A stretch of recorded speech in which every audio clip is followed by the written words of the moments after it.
Good morning and welcome to the Killik & Co market update. This week we had the publication of Nvidia's results, and this has become a very important event in the financial calendar given the size of the company and its potential to move the whole market. On the face of it, the results were slightly ahead of expectations. Nvidia reported revenue of $30 billion for the 3 months to July, and that was an increase of 122% on last year's numbers. The company also raised its guidance for the coming year. Here's Nvidia's revenue over the last 5 years, and you can see it has ramped up impressively in the last year in particular. However, even though the results were ahead of expectations, we've become accustomed to Nvidia absolutely smashing expectations rather than just beating them a little bit.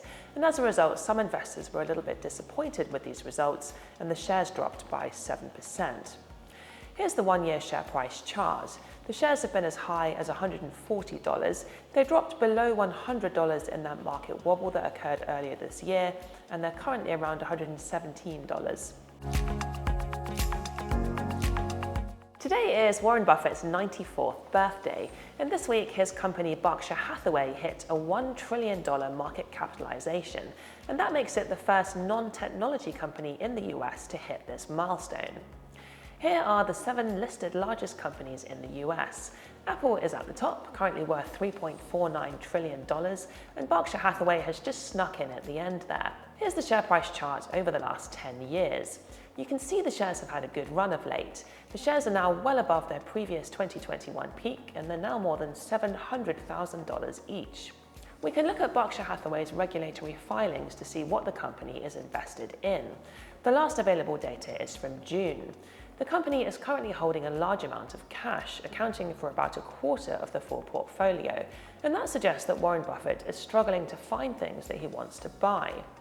If we take out the cash, here are the top 10 holdings in the remainder of the portfolio. The top 3 are Apple, American Express, and Bank of America. The latest data on UK housing starts was published this week, and this shows the number of new houses on which building has been started. Here's the data going all the way back to 1978. You can see that building dropped heavily during the 2008 financial crisis, and it hasn't really ever recovered.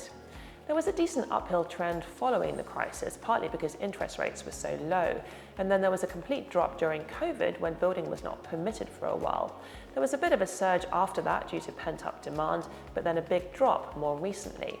One reason for the drop is that demand for new houses has been lower because interest rates have been higher, so there's less incentive for house builders to build. And this will be a challenge for the new government and their plans to increase house building. Moving on to have a look at next week, it's looking very quiet on the corporate calendar, and no companies on the Killik & Co covered list are scheduled to report. Have a great weekend, and we look forward to seeing you next Friday.